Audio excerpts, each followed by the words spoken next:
Hi friends!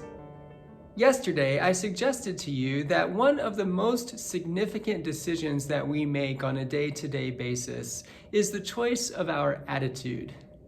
Now, attitude may not make all the difference, but it does make a huge difference in how we experience life, especially when we choose an attitude of faith. The Apostle Paul, who wrote the majority of the letters in the New Testament, was a man with an undefeatable attitude of faith in the undefeatable Christ. He wrote several of his letters from prison, including his letter to the Philippians.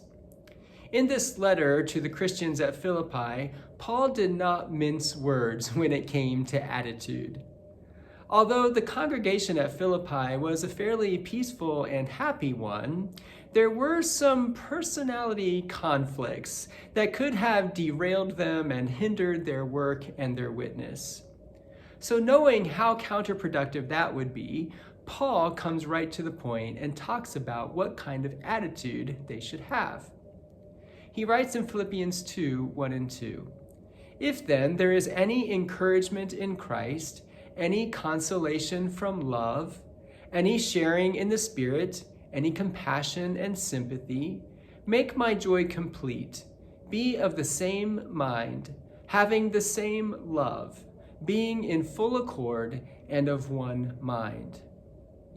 Now, first of all, remember that Christ is God in the flesh.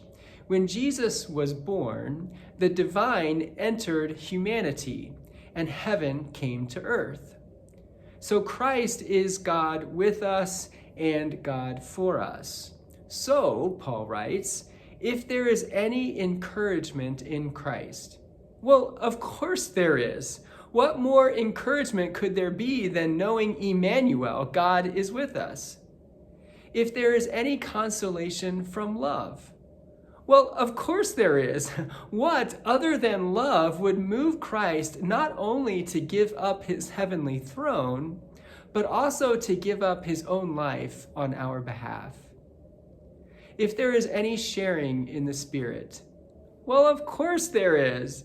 The very Spirit that was in Christ is poured into all who are baptized. If there is any compassion or sympathy, well, of course there are. Christ's work among us was to comfort the grieving, to care for the poor, to heal the sick, to feed the hungry, to reconcile the estranged, to guide the perplexed, and to welcome the outcast. Of course there are encouragement, love, spirit, compassion, and sympathy in Christ. Heaven is overflowing with these qualities, and Christ brought heaven to earth. So, Paul says, be of the same mind, having the same love that is in Christ. Tap into heaven's storehouse of positive encouragement and hope by taking charge of your mind and making your attitude like Christ's. Use your God-given ability to focus on things that build up and strengthen and encourage and help yourself and others. Bad things are going to happen, from little frustrations to life-altering tragedies. And most of the time, we can't change what happens to us. We can't make people be nicer. We can't make the medical report come back negative. We can't stop time. We can't change the weather. We can't control our kids or our spouses or our friends or anybody else for that matter. But that doesn't mean that we just throw up our hands and give up. It also doesn't mean that we don't care or we don't work for positive change. It simply means that when negative things happen, rather than wasting our energy on worrying about things that we cannot change, we shift our focus and energy onto the things that we can change and control, like our attitude.